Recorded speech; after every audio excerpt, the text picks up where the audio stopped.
This happened in July of last year. My house was having some pretty big problems, and I was left without any power for several days while it was getting repaired. I worked from home, so this was a major issue, and I ultimately had to rent out an Airbnb to stay at for a few days until the power was back on in my home. I don't live in the biggest city, so there weren't too many options for Airbnbs near me. The closest one that was at a reasonable price was about a 45-minute drive from my home.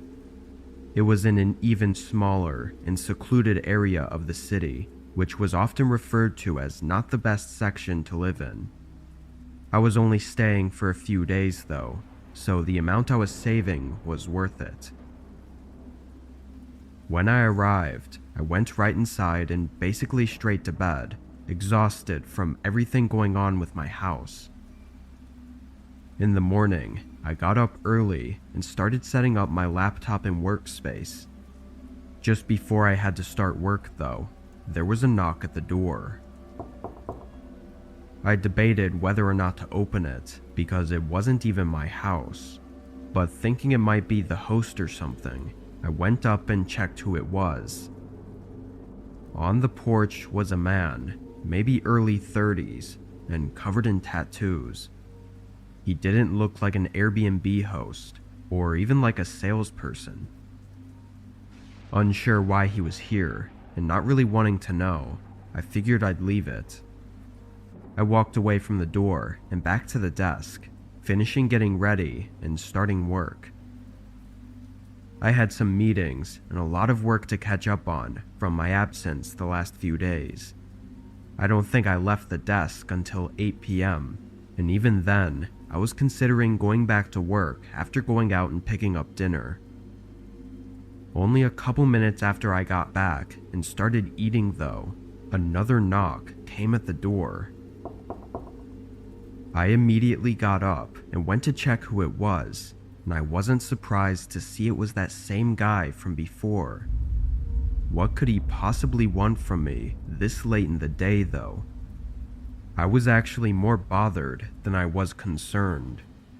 But again, I just walked away from the door and went back to eat my dinner. After 30 minutes, and around 10 p.m., I decided to work for at least another hour. I was tired, but the work had to get done, and I knew putting it off until tomorrow would just make me more stressed. I put my headphones in and tried to focus for the next hour. I got a lot done, and once I was satisfied, I finally closed my laptop for the night. I hadn't realized how dark it had gotten. I guess my laptop screen was the only light I had on. I went to the front and flicked on the light, and a chill instantly rushed through me. Going down the front hallway were faint but unmistakable shoe prints. Looking around, they were all over the place, even going right up behind the desk I was working at.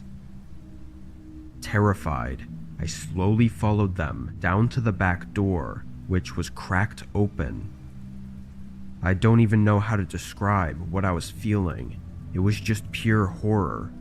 And only moments after this, footsteps started coming down the stairs. They were slow and careful, but when they got to the bottom, a man peered out into the hallway and looked directly at me. It was that same man, easily distinguishable with all the tattoos and everything, and he looked surprised to see me walking around. But that surprise quickly turned into rage. His face had no emotions other than irritation and anger. I was going to try to say something, but no words came out, and as my heart started pounding in my chest, I turned right back around and sprinted out the back door.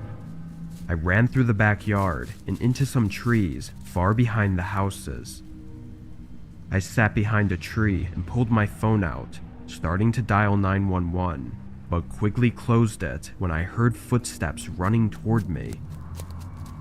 I didn't expect them to follow me, but luckily they passed by without seeing me and continued to run out into the dark. Once I got in contact with police, I went back to the Airbnb and waited for them. I gave a detailed description of the man, and they actually found him the next day. It was confirmed to be him by the tattoos I had noticed, and he'd actually broken into several homes in the days leading up, doing horrible things to those who lived in them. I don't know what he was planning to do to me, or why he seemed to have left me alone at first, but I can rest easy knowing he won't be able to do anything anymore.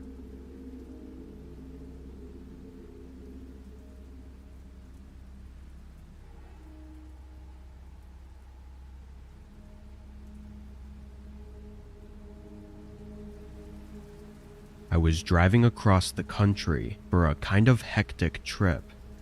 I had to get some things done for work at an office way up in Maine, and decided that while I was there already on the road trip, that I'd visit some of my friends and family on the East Coast. During my 4th day of driving, I was spending most of that day going through Pennsylvania. There were a lot of cool towns, but most of the drive was through nothing. And to get where I was going, it was taking me on a lot of side routes, which were these long and empty one-lane highways. As it was getting late, rain started coming down, and my fuel was running low. I hadn't passed any gas stations in a while, so I figured there had to be one soon. But again, this road wasn't really going through any towns. I continued through the rain for another 30 minutes, and barely through the fog, I saw a sign for a gas station, and a couple moments later, it showed up ahead of me. It was off the side of the road, nestled in the trees, and was really small. It only had 2 pumps and a tiny concession building behind it. Having no other choice, I pulled in and parked, getting out and opening up my gas tank. When I pulled the pump off and tried to insert my card though, it didn't work. I wiped the dusty screen and tried to see what it was saying, but it didn't say anything. It wasn't even on. I then went over to the only other pump, and it was also off. Frustrated, I looked around. With it raining and being well past sunset, it was really hard to make anything out. Sure, the place looked old and outdated, but so did a lot of other gas stations. After a closer look though, I noticed a small light inside the concession building. Hoping it was a worker that could help me, I stepped out from under the overhang covering the pumps and ran up to the door. Moisture was covering the entire glass door, so I couldn't see inside. All I could see was the light reflecting through the glass. I grabbed the handle and it screeched open. When I stepped inside, I immediately knew something was wrong. The store shelves were empty and some even knocked over, and the place just looked like it was destroyed. The light was coming from somewhere in the back though, and was now clearly some sort of lamp or something. Definitely not a regular store light. I was only in there for a few seconds, and after seeing all of that, I quickly stepped back outside. I didn't know what was going on in there, but I knew it couldn't be anything good, and definitely not helpful for my situation. As I backed out of the store and into the rain, I turned around toward my car, but a person was standing next to it. They were completely drenched in water and were just looking around my car and into the windows. "Hey, what are you doing?" I yelled as I quickly made my way up to them. They shot a look at me, then moved their eyes behind me. I turned back to look at the building. The front door was opened, and a man came out into the rain. He had long black hair and a sickly look. He spent no time assessing the situation and instantly started running at me.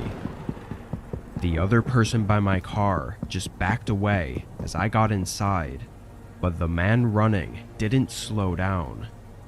He came right up to my door and tried opening it, and as I pulled away, a loud metallic scrape vibrated through the car. I sped out of there and back onto the road, making it another half hour before my car ran out of gas. Luckily, I had cell service in the area and was able to get help. While I waited, though, I looked at the outside of my car and saw a huge line going across the door. It looked like the man had run a knife along it when I drove away. Police informed me later that night that the gas station I was at was not in service for at least a decade. Other than that, though, nothing else came of it. And what would have happened if I didn't get out in time is left to nothing but theories.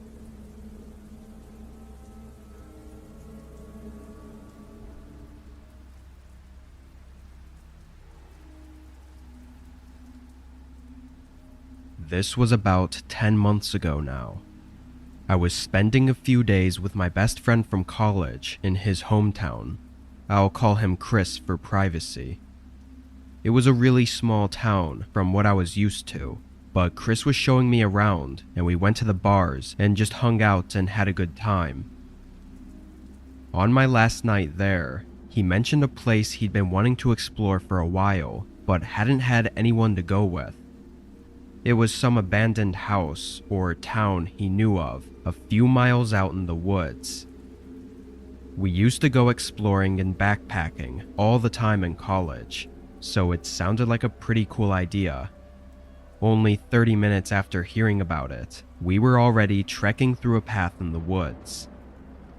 We still had some sunlight left, but we brought headlamps just in case. About 20 minutes of walking, the trail ended and we had to follow a very faint footpath through the trees. It went on for another hour before we made it. We could see a house out in the distance, and as we got closer, we could see several more behind it. It wasn't what either of us expected, though. The houses didn't really look that old. They looked weathered and heavily damaged, but had modern siding and stuff like that made them look kind of like any other house. There was even a tiny gravel road leading from each of the homes. It looked like maybe they were trying to build a community and something went wrong, causing them to abandon it. Other people had been there before us, though, evident by the graffiti on the sides of the houses. Chris and I went up to the first house, looking through the open doorway. There were weeds growing through the floorboards, but it was otherwise empty. Before we stepped in, though, a loud slamming sound echoed through the woods. Both of us jumped and stared down the gravel road that we thought it came from. After that sound, though, it was quiet. We had no idea what it was, but after seeing nothing, we went inside the house. There wasn't too much to look at, but what made it so interesting was trying to figure out why anyone would abandon it. The house looked like it would have been nice before it was left behind. After walking around the first floor, we went upstairs to the second. Oddly, it got way darker upstairs, like no windows were letting in any light. The hallway was short, with only 2 doors, and what looked like an attic in the ceiling. We went up to the first door and opened it, seeing another empty room. But we were quickly interrupted by hearing something downstairs. There were shuffling footsteps coming through the grass and up to the house we were in. We stayed quiet, but we were sure that whoever they were had probably seen us outside. but why would they try to approach us? They walked up to the front doorway, then stopped just before they entered. "Hello?" We didn't respond. "I just want to talk. No harm at all." He sounded older and almost like he was missing teeth or something, stumbling a bit over his words. After that, though, there was a whole minute of silence. He didn't say anything else, but we didn't hear him leave either. We waited another few minutes, still not hearing anything, before Chris quietly went down the staircase and looked over at the front door. He turned and looked back at me with a pale face. "There's nobody there." I quickly went to see for myself, but he wasn't lying. He was nowhere in the doorway.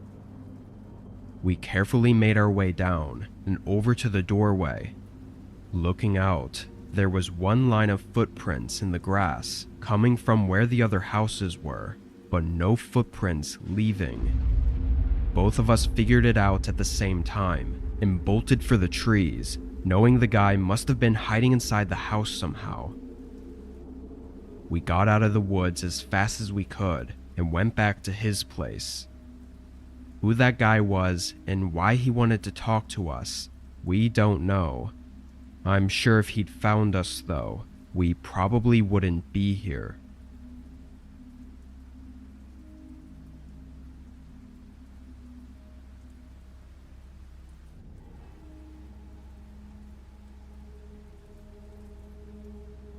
I was backpacking through a route I'd found in the Cascades National Park. It was an out-and-back trail that typically takes 3 days one way and 3 days back. I didn't know too much about it, or how popular of a trail it was, but when doing these long backpacking routes, it usually doesn't matter, because you'll most likely not run into many people anyway. On my 3rd day out, though, I passed by one of the campsites and saw a man sitting by his tent. I took a break and we talked for a bit, where he mentioned he was staying there for the night and heading to the peak of the trail on the following day.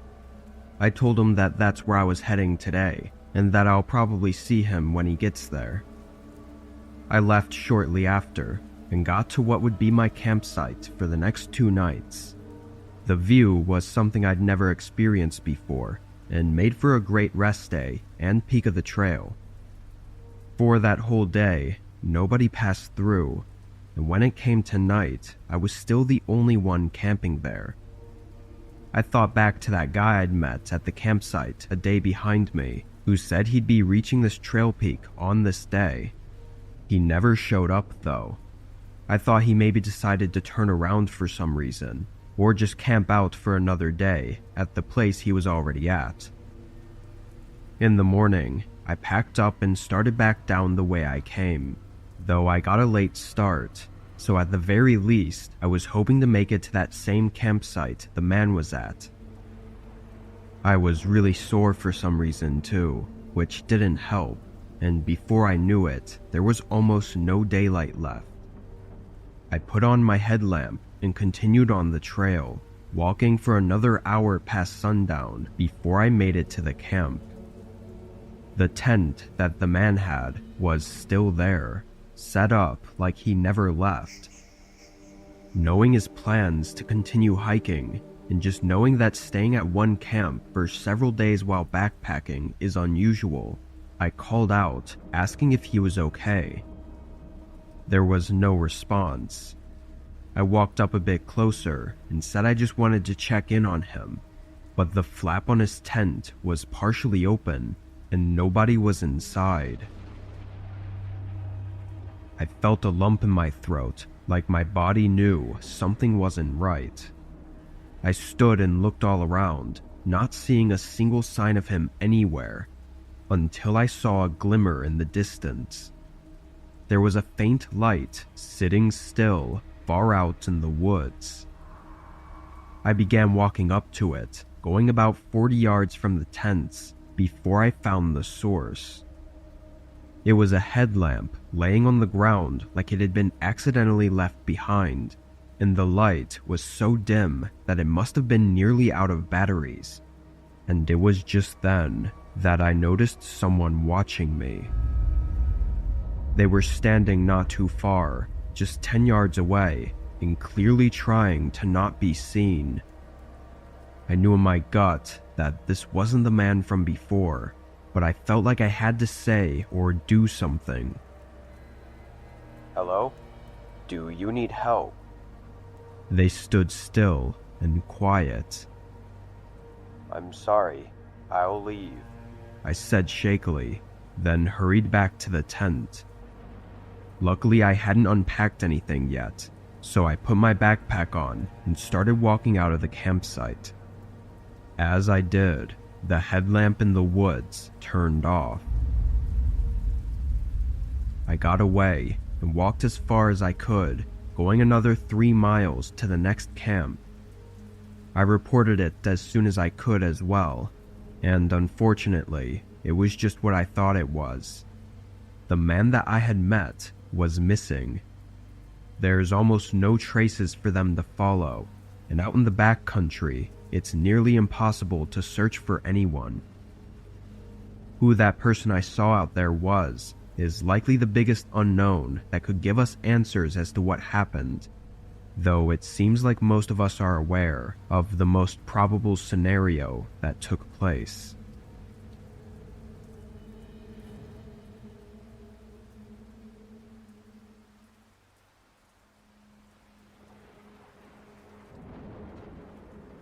I had booked an Airbnb several weeks in advance in a town I'd never been to. A client I was meeting for work lived in the area, so I was only staying there for a day and then driving back home afterward.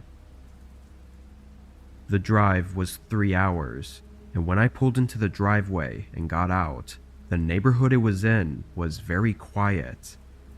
Most of the houses' lights were off, and trees covered the lawns, blocking out most of the view.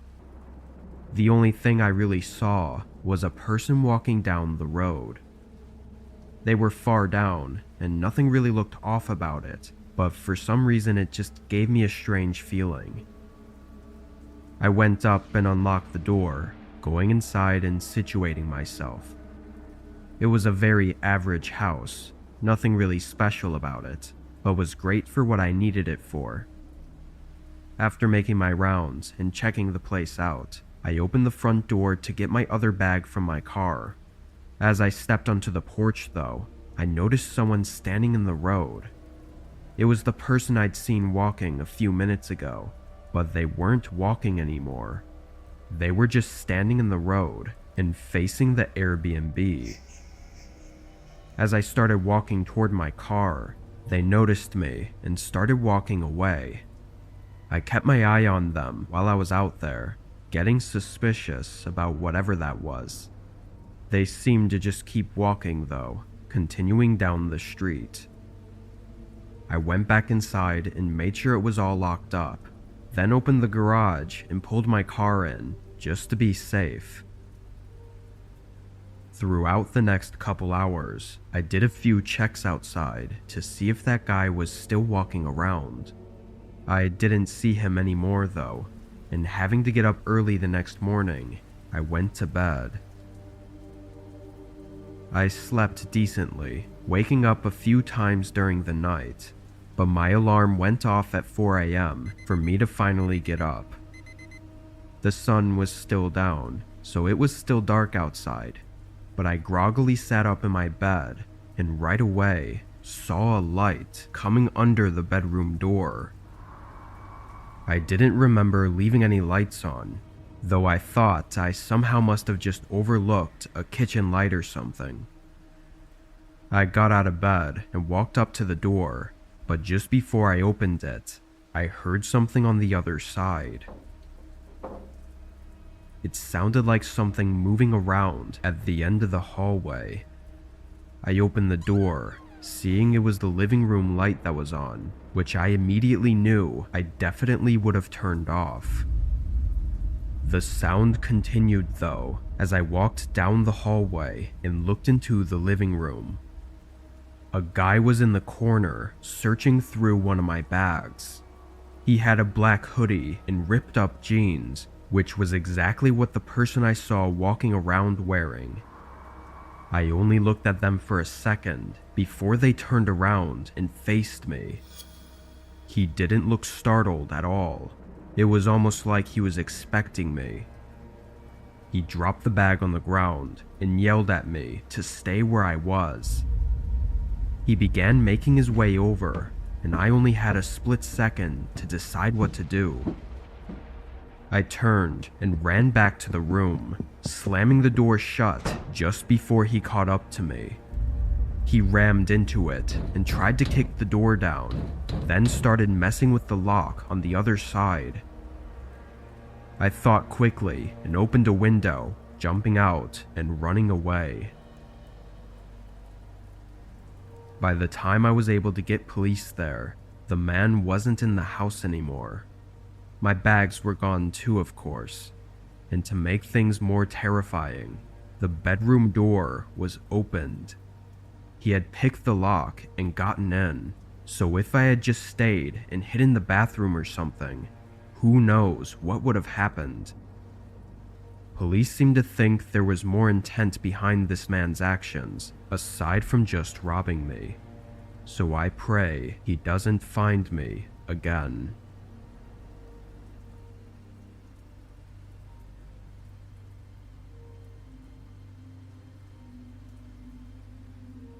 Earlier this spring, I was camping in the woods 4 hours north of where I live. There was a small lake that I'd go to a lot. It was never crowded, or even really known about, I don't think, so it made for a nice peaceful getaway every time I went. When I got there on the first day and set everything up, nobody else was there.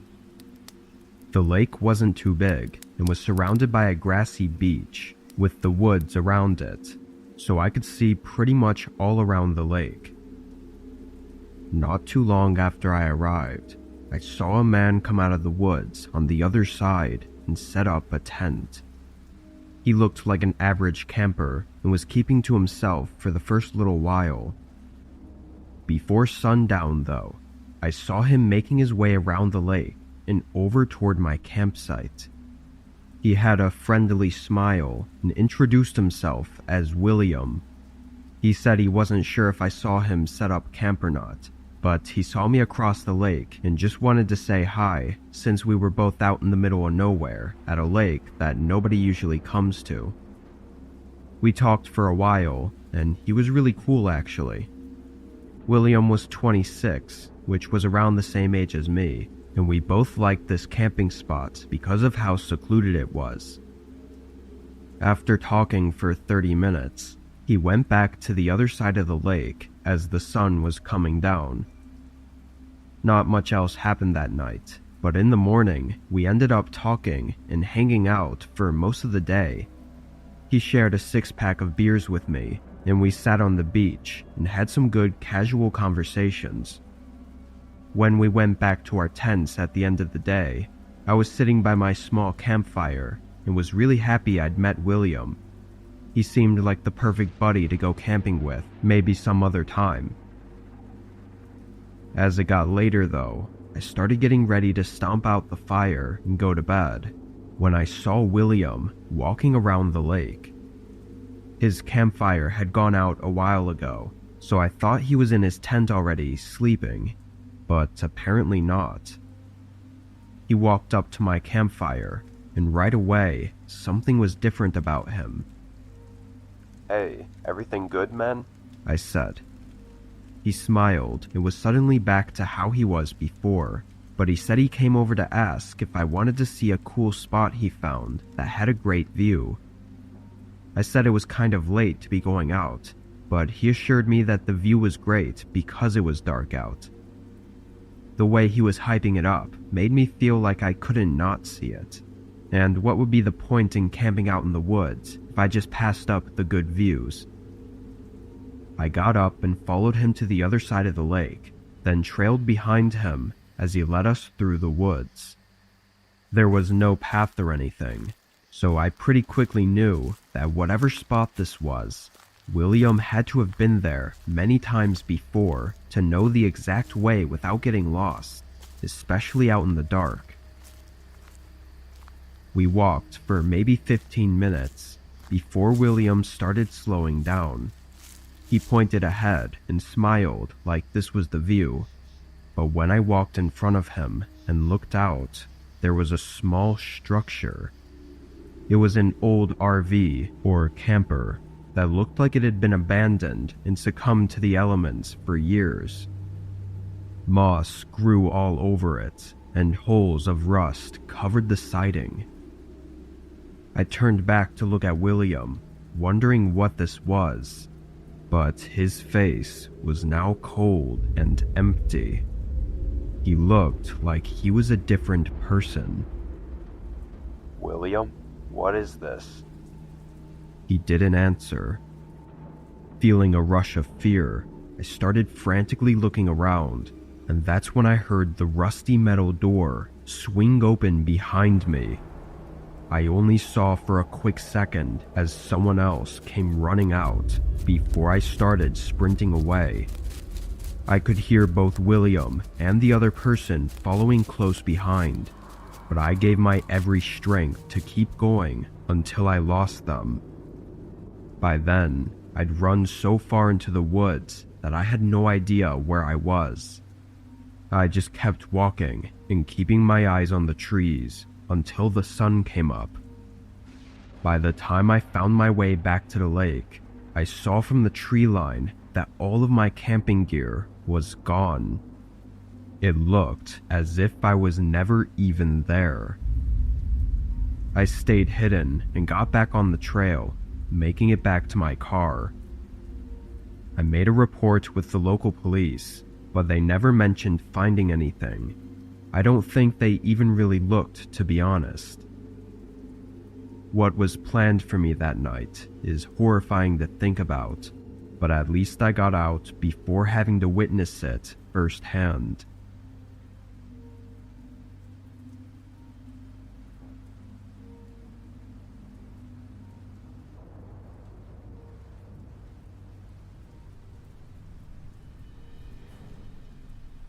I was on a road trip from Portland to Chicago. It's nearly a 3-day drive, so I had some places booked to sleep at along the route. I didn't get too particular with what places I chose, but I went with Airbnbs so I could at least enjoy the road trip a bit more rather than staying in a crowded hotel. My first Airbnb was in Wyoming, and the route through the state doesn't pass through any big cities really, so it was in a really small town. It was probably no bigger than 2 or 3 miles long. As I passed the border into Wyoming, it started snowing heavily, only dragging on the long day of driving. By the time I got into town, the roads were covered in snow and the sun had already set. It was pretty dead though. I mean, I don't know much about small towns, but this seemed exactly how I thought it would be, especially in a low population state like Wyoming. I was hoping there would be a McDonald's or something that I could get a quick dinner from, but it was very clear that there wasn't going to be. So I drove through the town and turned down the road to my Airbnb. It was a long driveway leading up to a small home in the middle of a field with tall snow-covered pine trees lined up in the front yard. I parked on the side and got out with my bag, then walked around to the front. I put in the code and got inside, closing the door behind me and turning on the lights. It was small, probably 500 square feet, with just a living room and bedroom. I took my shoes off and dropped my bag next to the bed, then sat on the couch. When I did, a thump came from the bedroom. I looked back at the doorway I had just come from. It was pretty loud, but I had no idea what it could have been. I got up and walked back, looking into the room and turning on the light. It was all the same. I went and checked the small bathroom that was in there as well, but it all looked good, and the only other door in the house was the bedroom closet. I walked over and tugged on the door handle, but it didn't budge. It seemed like it was locked from the other side. At first, I was pretty weirded out that a bedroom closet would be kept shut, but then I thought it could have been a maintenance closet the owner was storing stuff in. There were no other places to put anything, so that was the final conclusion I came to. I went back to the living room and rested my eyes on the couch while thinking through my plan for the next day. After 15 minutes, I got back up and went over to the window, looking out to see if the snow was still coming down and if the roads were even going to be drivable tomorrow.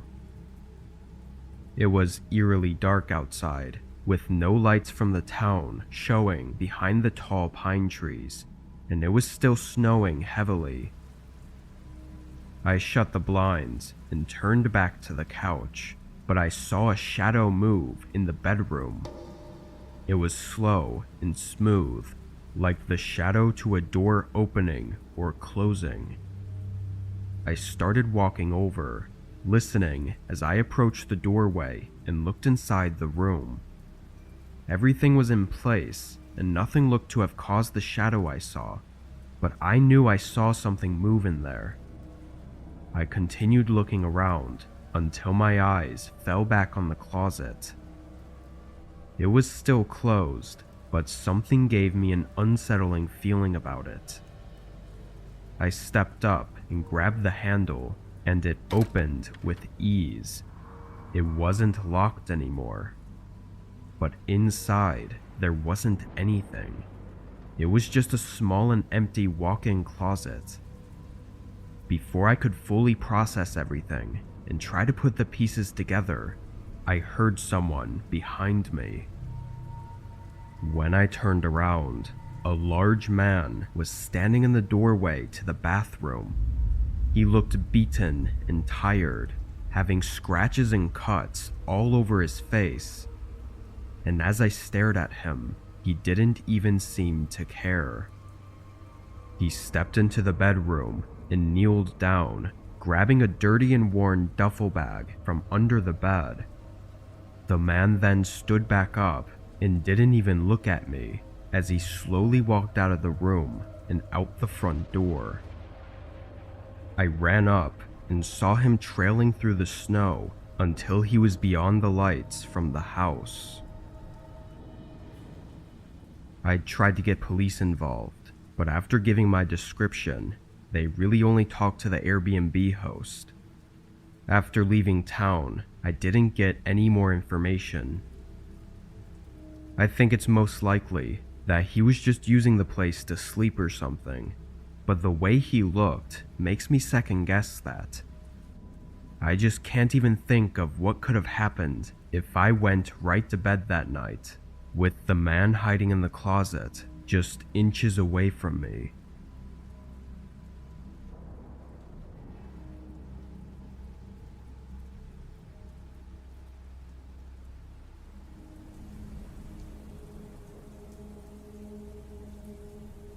This was a few months ago while driving for DoorDash.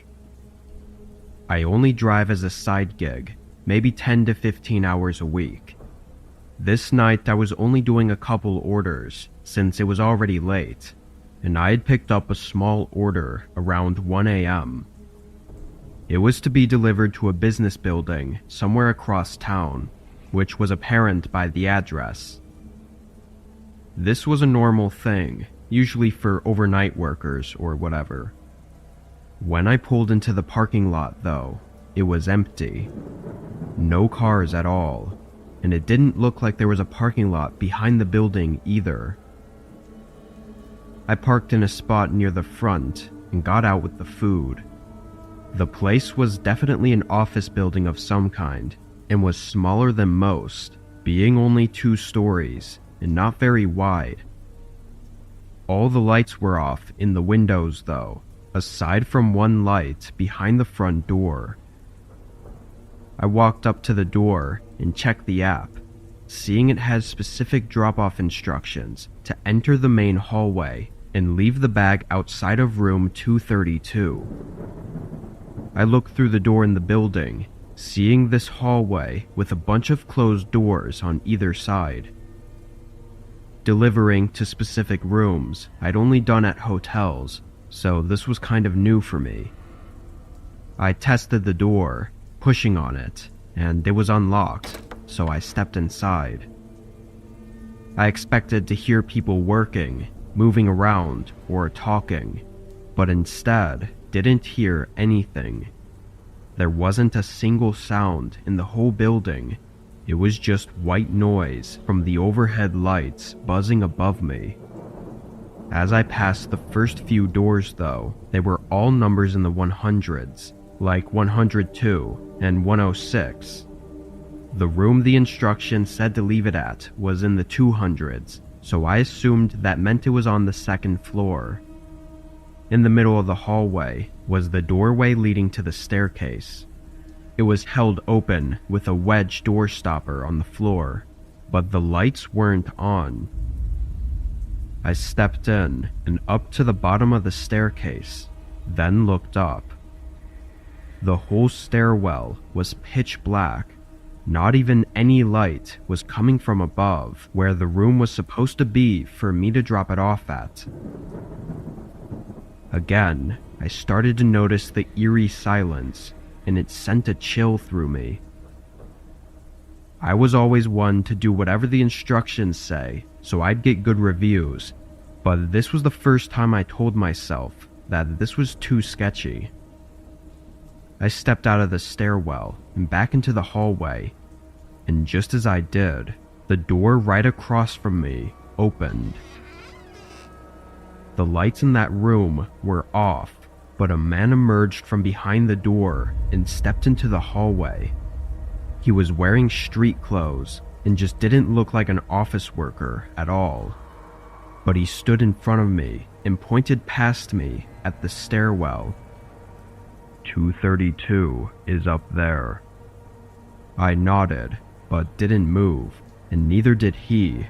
He just looked me in the eyes with a look like he was suppressing his anger. After an intense few seconds, I dropped the bag on the ground and started quickly walking to the exit. The man didn't follow me, but I heard his footsteps go into the stairwell and up the stairs as I left the building. I got in my car and left. I didn't know what that was, or if I was maybe overreacting about it, so I didn't call the police. The following day though, the police actually called me. Apparently the office reported a break-in, and in the CCTV footage, they saw my car and license plate, tracking it back to me. They also had footage of the break-in, and so they called me in to question me about any information I might have. I didn't have much to give, but it turned out there were actually 3 people that broke inside. One was downstairs, who I saw, but the other 2 were shown on the cameras to be hiding at the top of the stairs, seemingly waiting for me to go up. Disturbingly, several other delivery orders were made to that same office that night. All of the other drivers were smarter than I was though, leaving the orders outside by the front door.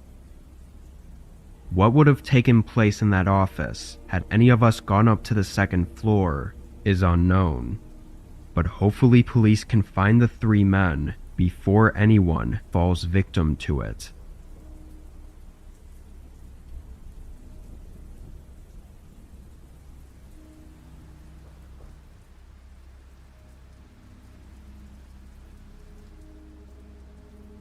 My wife and I take yearly vacations to different places.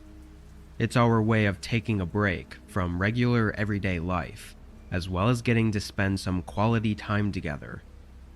This year we had a cabin booked in Washington State. It was far out and described online as being quiet and peaceful, away from any other places or people. Most of our life is in crowded cities, so this sounded great for us. When we flew in, we walked to a grocery store to pick up what we needed, then took a taxi out to the cabin. We didn't rent a car because we knew we'd only be there for 3 days, so we wanted to spend it just at the cabin. And if we changed our minds or needed anything else, we could always just order an Uber. The taxi ride was just over an hour from the town we landed in. Most of the drive was between huge mountain ranges and tree-covered landscape. It was really beautiful and got us both excited for our stay. Then at just about 7 p.m., we arrived at the cabin. It was completely alone in the middle of the forest.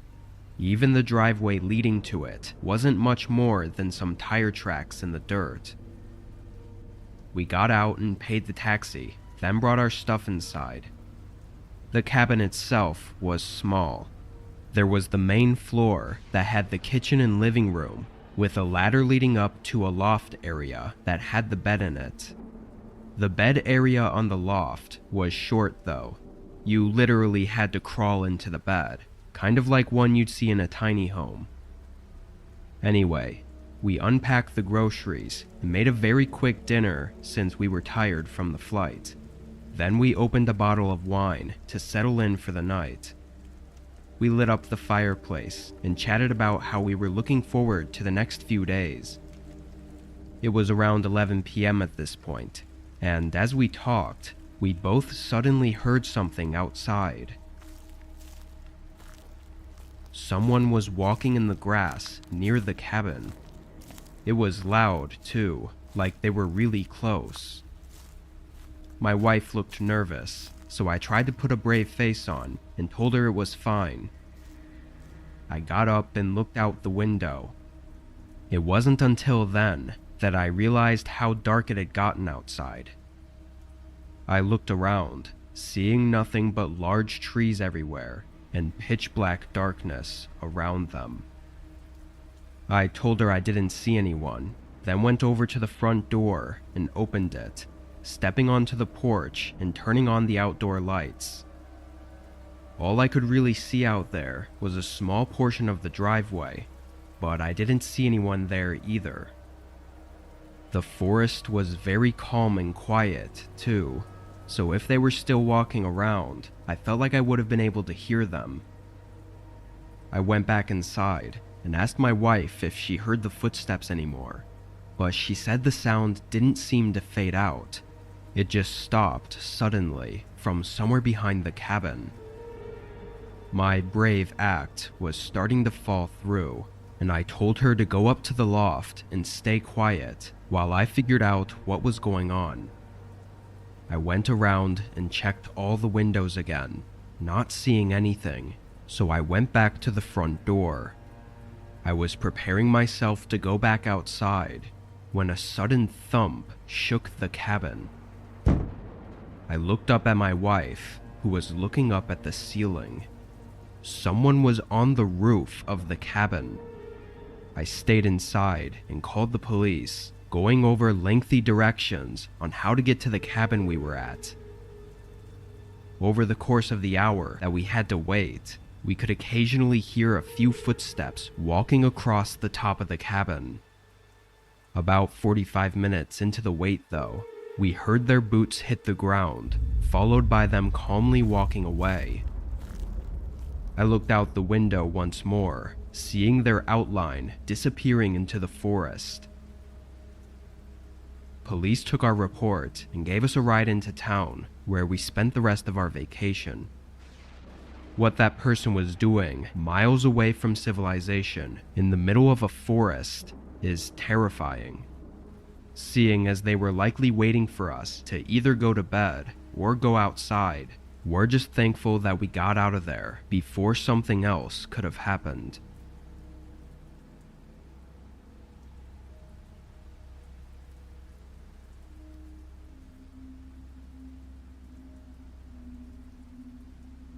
I've owned and lived in the same house for 8 years. It's a normal family-sized home, which was relevant when I had roommates. But when they moved out and it just became me living here, I had nothing to do with the extra space. It was technically a 4-bedroom house, but I only used 2 of the bedrooms. One is my main bedroom and one is the gaming room. The other 2 rooms were on the far end of the upstairs hallway. One had a few storage boxes in it, and the other was completely empty. After getting out of work at 9, I picked up Wendy's on the way home and pretty much went right to the game room. I was off tomorrow, so what better to do than game all night? I put my headphones on and loaded up COD, but before I had time to even load into a match, I thought I heard something that sounded like a knock at the front door. I took my headset off and listened, but not hearing anything and figuring they would have knocked again if there was someone there, I went back to my game. Probably a whole 2 hours went by, and then I heard it again. It sounded like either a knock or a door closing or something like that. But with my headphones on and with my room door closed, it was way too quiet for me to tell. I got up and opened the door, looking out into the hallway and waiting for that sound to come again. After a minute though, I went downstairs and looked out the front door. Nobody was outside my house, and everything seemed normal. Having been hearing these sounds though, I obviously made sure the door was locked before going back upstairs. To be a bit more cautious, I left my room door open this time, so if it happened again, maybe I'd hear it better. I put my headset back on and continued gaming.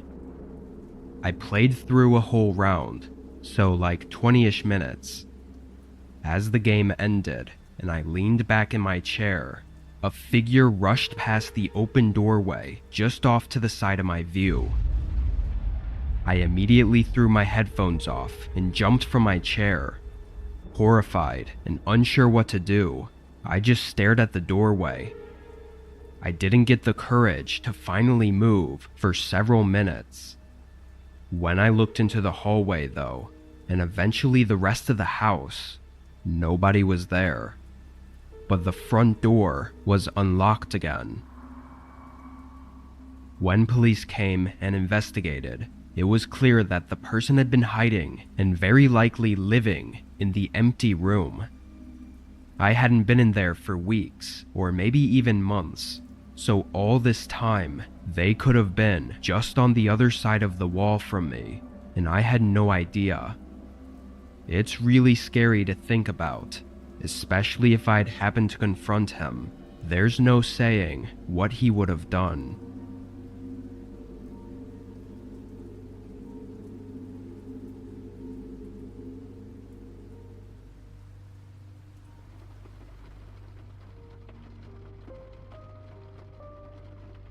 When I was 19, I worked as an Uber driver. I hadn't figured out quite what I wanted to do with my life yet, so I hadn't started college or anything.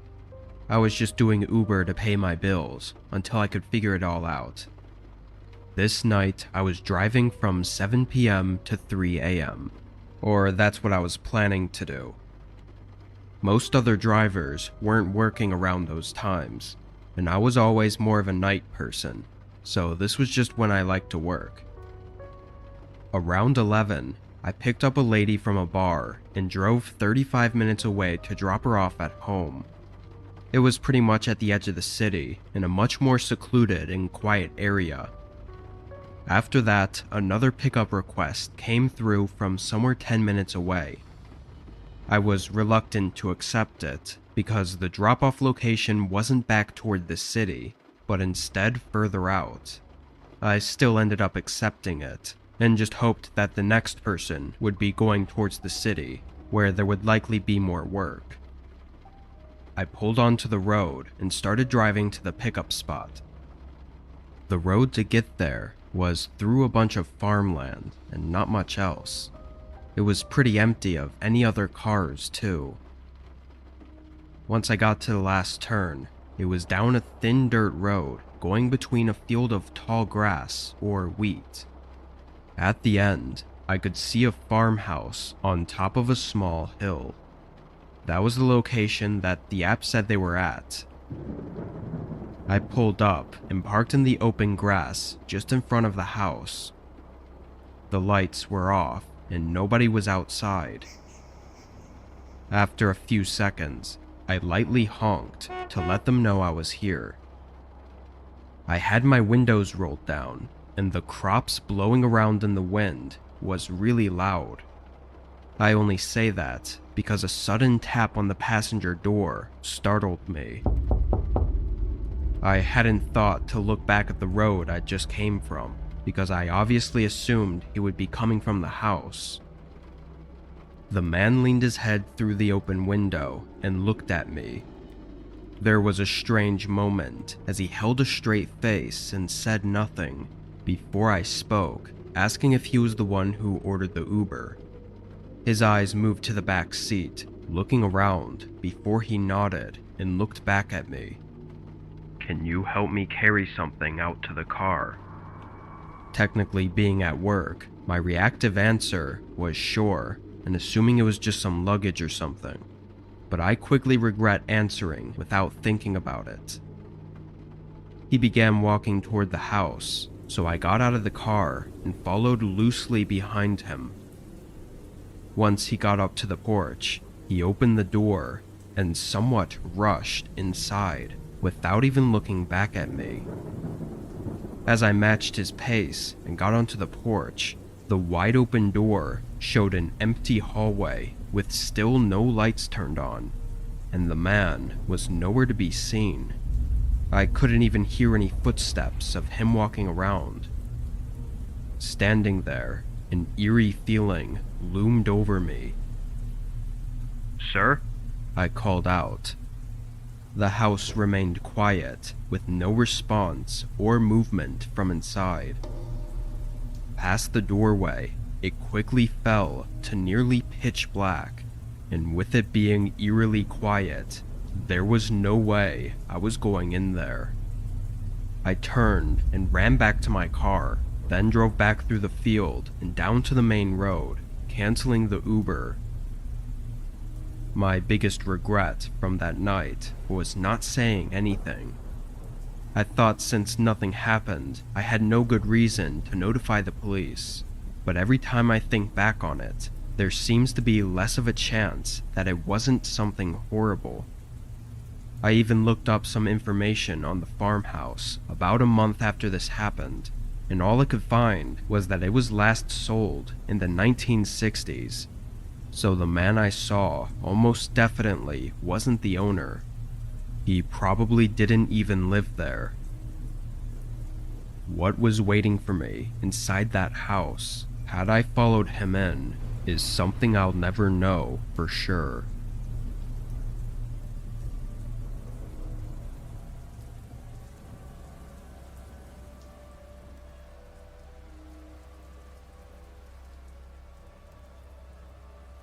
This happened to me just a bit over a year ago. I'm 24 and have a townhouse in the suburbs. I live alone, which for me gets really boring, so I try to have friends over whenever I can.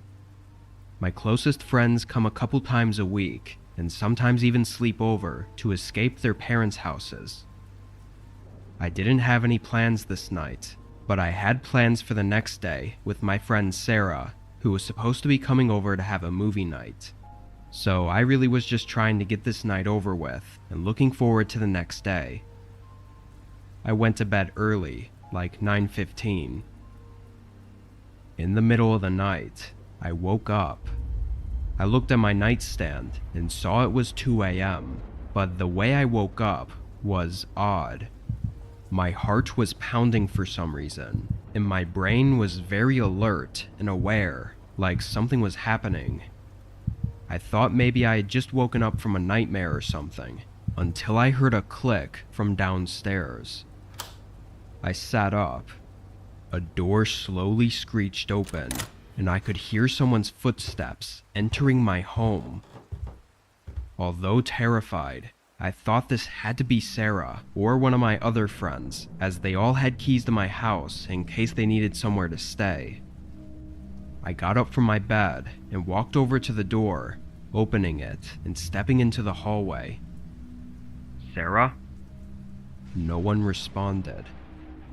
I waited in the hallway for what felt like forever, but then a bright light suddenly flickered on, lighting up the whole downstairs. A second later, soft, chattering noise came from the living room. Whoever it was had turned on the TV. For a moment, I felt relief, thinking it was definitely one of my friends who had one too many drinks.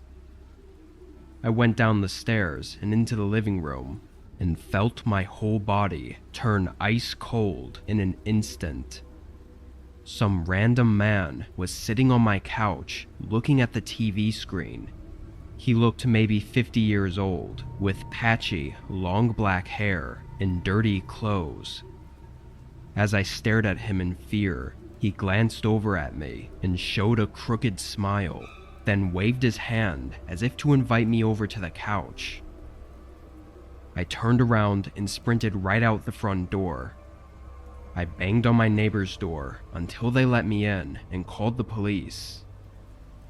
By the time they made it, though, he was gone. No trace of him at all. What's worse is the police didn't take it all that seriously, suggesting it was probably just some harmless homeless man wanting a place to sleep. The way I see it, everything points to otherwise.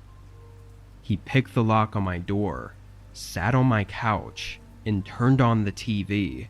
Then the sick man smiled at me and invited me over to the couch. I think he may have been a stalker or something, and now I find it hard to even sleep at night when I'm alone, thinking that there's a chance that I'm not really alone.